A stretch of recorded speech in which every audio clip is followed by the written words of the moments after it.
It's not here. That horrible monster that chases me every time a year passes, it's not here.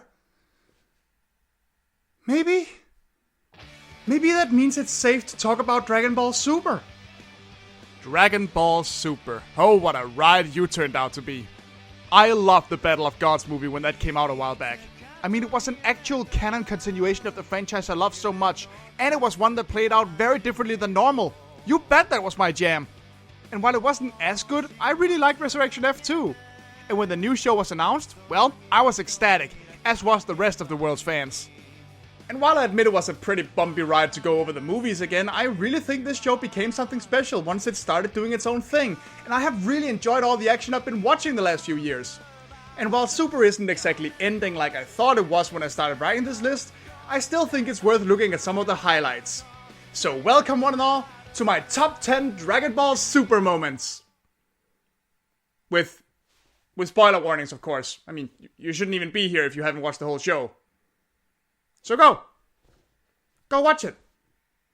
I said go!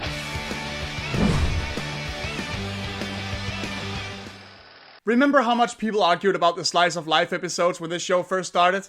I do. People were crying and ranting about how they just wasted time, nothing was happening, and we needed to get to the movies already. As for me, I loved them. I always wanted to see what the gang's lives were like outside of fighting to save the planet. But the closest we ever really got to that was watching Gohan go to school shortly before the Buu saga. Because let's be totally honest with ourselves here, Dragon Ball was never exactly the best when it came to character development.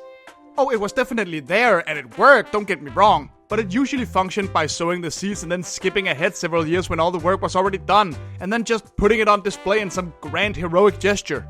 So for me, these episodes showed me something I've always wanted to see.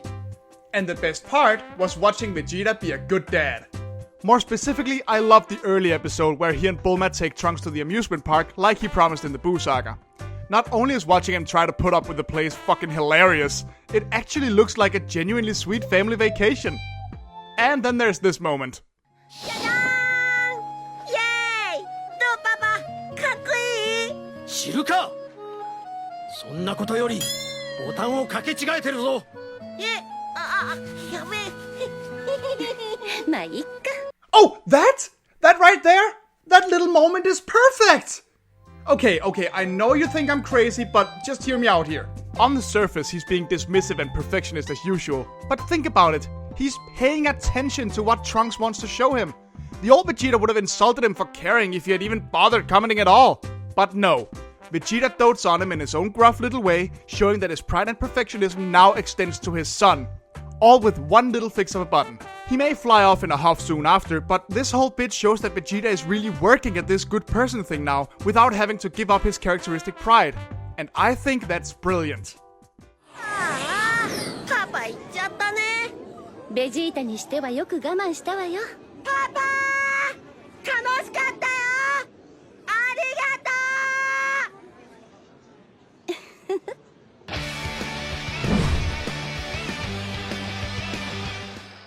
The show really started to take off once we got past the movie adaptation arcs and made it to Champa's tournament. And especially so when it started to build up towards the universe survival arc, and the show started to pay attention to some of the characters that had been left by the sidelines. And normally when I say this, I'm talking about the humans or other non-Saiyan allies, but Majin Buu in particular really got hit hard with this in the movies, considering he's supposed to be one of the most powerful creatures on Earth. I mean, it's not like he even got to stick around for that long in his own arc. So when the gang bring him along to the Sinnoh exhibition matches, I was on the edge of my seat waiting for the moment he got to fight. And holy shit, he did not disappoint! I already loved Basil's kicking fighting style, and watching Buu just laugh off all of his attacks like he's a kid playing in a ball pit is fun on its own. But then Mr. Satan is knocked out, and, well...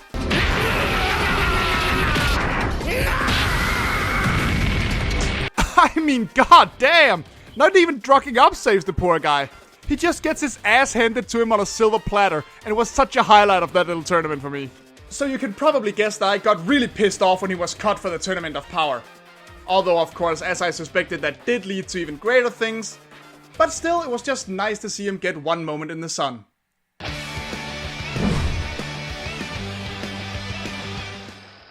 Sticking with the Zeno exhibition matches for a moment, there was one other thing that stuck out to me. Since this warm-up arc is trying to get the audience to really understand the scale of the upcoming tournament, we've seen a fair few mysterious audience members look upon the fights. And when one of them, Toppo, makes himself known, the first thing he does, well, outside of a fight, since this is Dragon Ball and all, is give Goku a hell of an earful. Son Goku, 私は貴殿に話がある。邪神を持ち、我に相対するならば、我が拳が貴殿を滅ぼしてくれる。オラが悪か。面白い。I mean, sure, it seems laughable to us to call Son Goku evil. But while we later learned that Zeno was planning to erase the universes anyway, even before Goku suggested the tournaments, and we later learned that even that wasn't the case, none of the other universes had any way of knowing that. For all they knew, Goku just started a countdown to the death of several realities. Some say that Goku's indifference to the other universes' opinions on him is an exaggeration of his character, and he doesn't exactly help the case by actually looking forward to Toppo treating him like a villain in order to get a good fight out of him. But let's remember that Goku's Saiyan genes come to light in his desire for challenge. Really, it was the DBZ anime that amped up his heroic qualities in favor of his selfishness when looking for a fight. I mean, remember the Cell Games debacle? That existed to remind us that this is a major character flaw of his. 我らの宇宙に危機をもたらしたお前を私は許さない。消えてなくなるのは孫悟空。お前一人で十分だ。So to me, it was really interesting to see another universe's opinion on him, especially one that is so resentful. And it's really kind of hard to blame the guy. As far as he knows, he really is the hero here. 本番が楽しみになってきたぞ。お手げ全力で戦おうぜ。敵と手を握るつもりはない。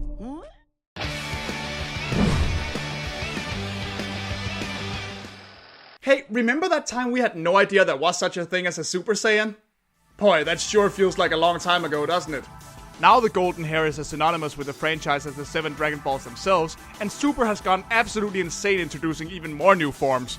Super Saiyan God, Super Saiyan Blue, Super Saiyan Berserk, Super Saiyan Rose, Ultra Instinct. I mean, at this rate, we're gonna need Ludwig van Drake to write a song about them just to keep track. Red, yellow, green, red, blue, blue, blue, red, purple, green, yellow, orange, red, red. But Goku had another iconic power-up move long before every half Saiyan started splurging on hair dye. And that was the Kaio-ken. Remember how cool that was? How big a deal it was to see Goku multiply his power in an instant, even if it damaged his body? Of course, it kind of fell by the wayside as more powerful and practical alternatives were found, until it made a glorious return in Chamba's tournament when Goku fought against Hit. Mixing this old school move with the still new Super Saiyan Blue form fits beautifully with so many of Super's themes, that despite the constant rise in raw power, there is more to fighting and to the fighters than how hard they can punch. It shows that no strategy is irrelevant, that no move from any teacher ever truly becomes obsolete, and that it's when you combine the old with the new that you can accomplish the greatest things. That, and it just looks fucking incredible!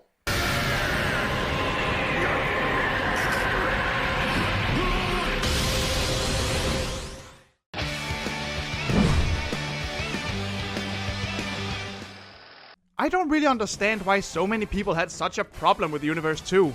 Not only were they the logical counterpart to Universe 11 and their Sentai theme, they were a spot-on loving parody of the magical girl genre, tweaked well enough to work within the DBZ style, introduced several cool female fighters, and gave us a heck of a show. I mean, hell, I count Brienne as among one of my favorite new Super characters. Even if certain alien princes seem to disagree.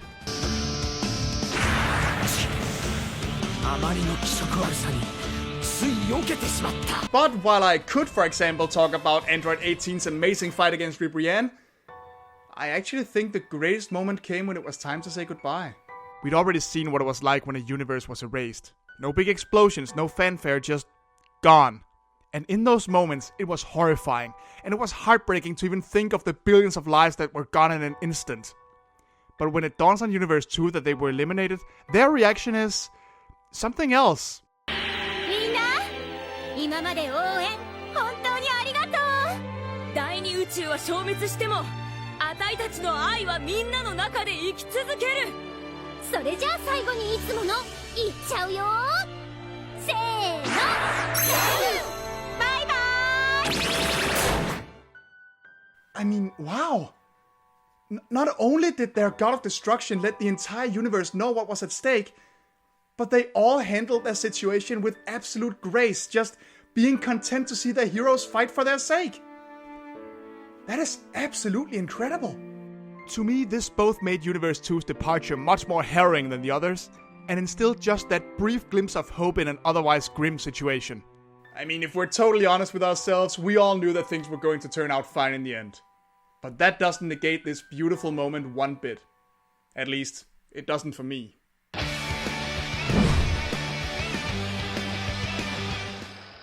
Episode 105, or as I like to call it, Roshi wrecks ass for 20 minutes. Okay, so I have never made it a secret that I hate how this franchise treats the human characters after the Saiyans were introduced. And while Roshi had, rightfully and in accordance to his character, stepped down long before that, I still always wanted to see all the other guys get to do stuff every now and then. Just at least some small adventures of their own, you know? So that's yet another way the Tournament of Power became a fan service buffet.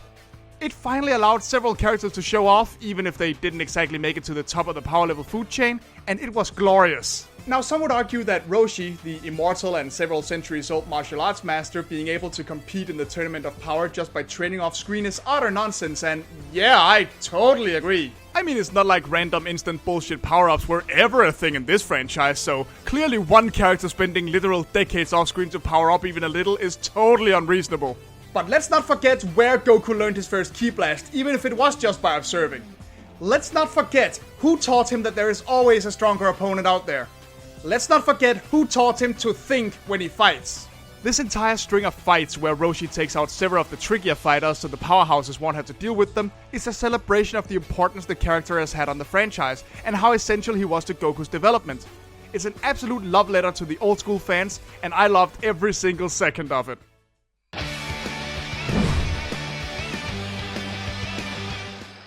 Okay, so confession time.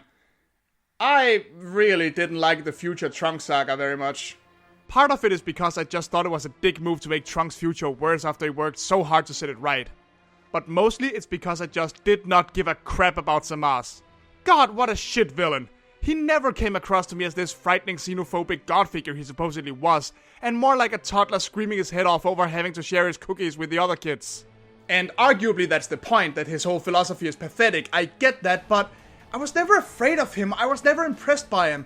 I just found him incredibly annoying, and it really made the rest of the arc grate on me something fierce. But holy crap, did it start out with a bang! Wait, is that Trunks? Why is his hair blue? Why is he running? Didn't he save his future? What is happening?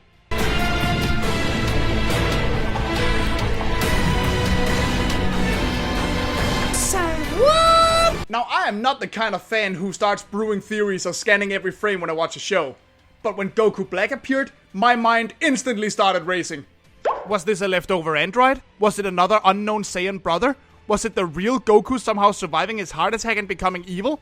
How come he was wearing one Potara earring? Why was he in Trunks' time? The sight alone of an evil Goku managed to be a complete shock, even with knowing about characters like Turles from the movies. And with his smug demeanor and raw power, he made me incredibly curious and interested. So it's a shame we had to deal with this shit baby for the rest of the arc.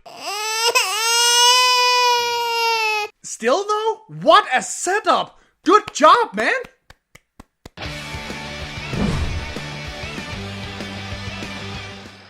Now, I actually have another confession to make. When I started writing this list, I still had a couple episodes to catch up to, but to be perfectly honest, I wasn't expecting to add anything from the finale on here.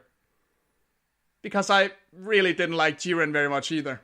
I mean, he started out great too. I loved how the simplicity of his design actually made him look more alien than everyone else. I loved his strength. I loved how they kept building him up as this completely unstoppable guy. And I liked that he was more of an antagonist in terms of ideology than just being another omnicidal madman. But then they got to the final bouts and revealed his backstory and... I mean, fucking really? His friends died? That's the best they could come up with? I mean, of course stuff like that is tragic, and I assume he comes from a universe with no Dragon Balls, but that is the laziest possible backstory for a character like this. So, yeah, my expectations sunk pretty low after that. But unlike Zamasu, the unthinkable happened. The arc immediately redeemed itself by doing the unthinkable and putting Goku in a losing situation. And then, all of a sudden...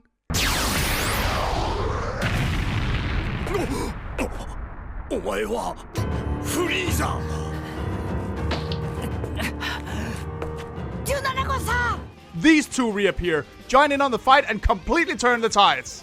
Watching Frieza and 17 fight like madmen, watching Frieza and Son Goku work together to beat Jiren without some miraculous last-second power-up, watching 17 win the whole thing and be the one to make the wish we all knew was coming.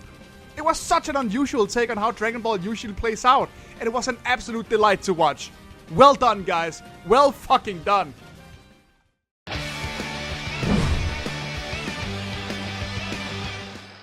Krillin is my absolute favorite Dragon Ball character. I have made this clear before. Despite his self-doubt, he always steps up to join the heroes no matter how outmatched he feels, and the whole franchise owes a lot of its more shocking developments to him. Even if he has to take a horn to the gut every now and then in order to do so. Help me! Thanks for taking one for the team? So even when I didn't really think I'd be putting anything from the movie-adapted arcs on this list, well, there was this one moment I knew I had to include.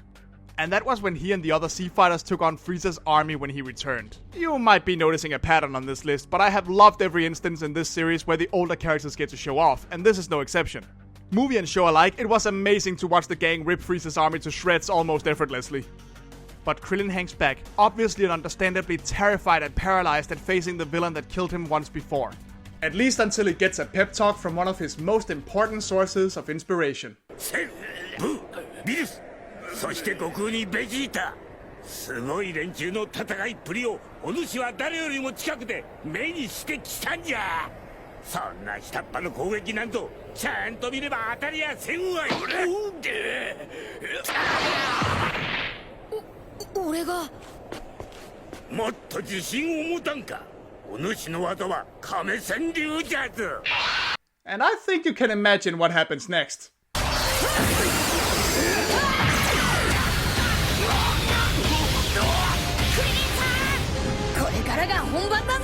Oh my god, yes! Someone finally said it!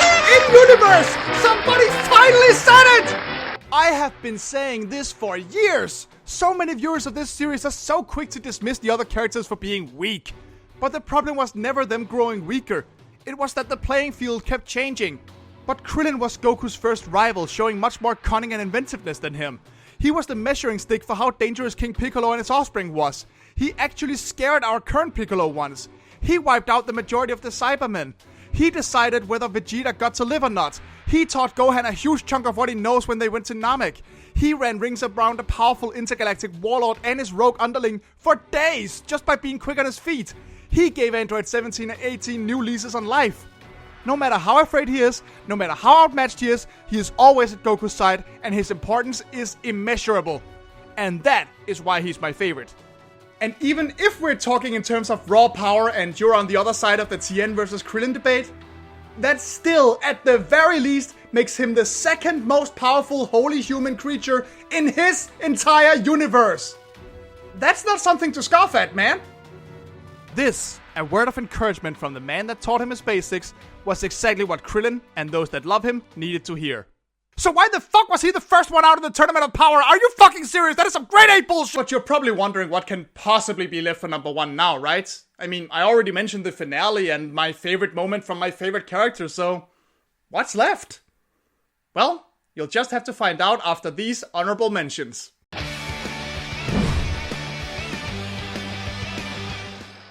Ginyu taking over Tagoma and being so much more powerful might not make a lot of sense. But was it a fun and glorious return of an old favorite? You betcha.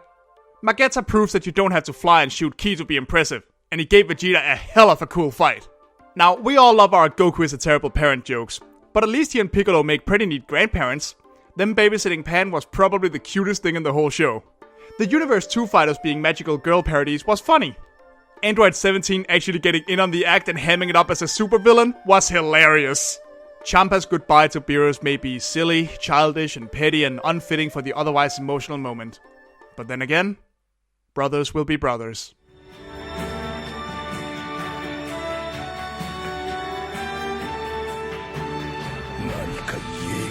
Alright, no more stalling. Let's finish this list.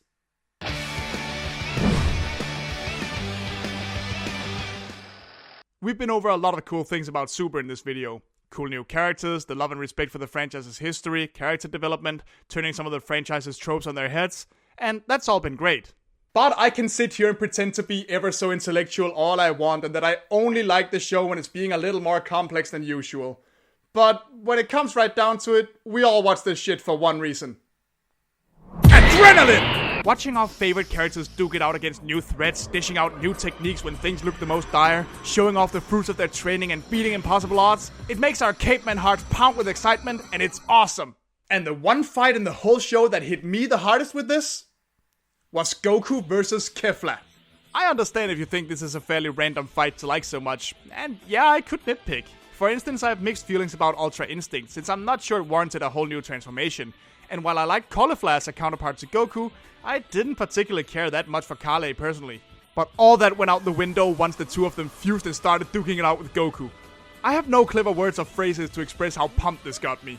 I just loved every second, and it made me feel the same way I did way back when I read Vegeta's fight against Goku for the first time.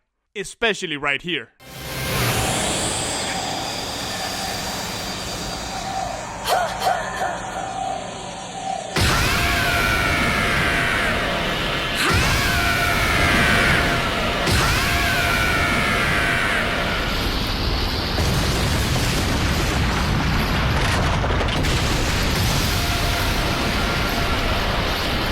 I'm not even exaggerating when I say that when I saw that happen, I shut up and yelled out a holy genuine holy crap! My heart was racing, and at that moment, that was the coolest thing I'd ever seen. Dragonball Super may have had a lot of new to offer, but when it came to those beautiful moments when you get wrapped up in the action and give in to the rush, well, it was definitely no slouch in that department either. So there you have it, those were my 10 favorite Dragonball Super moments, even if the show isn't exactly over. I'll definitely be looking forward to the new movie, as well as any future seasons we may have in store. But for now though, all this talk about Super has really wiped me out. I think I'm gonna go to sleep.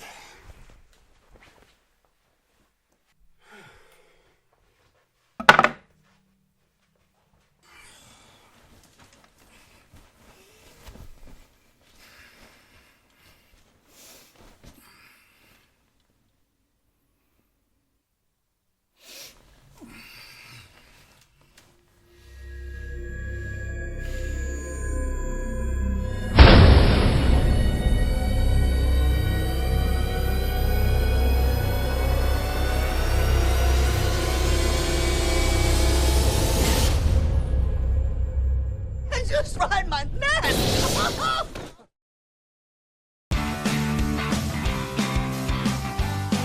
Hi there guys, and thanks a bunch for watching me rant about Dragon Ball yet again. I guess I just never get tired of this franchise. If you enjoyed yourself, please press the like button and leave me a comment about some of your own favorite moments from this beloved anime revival.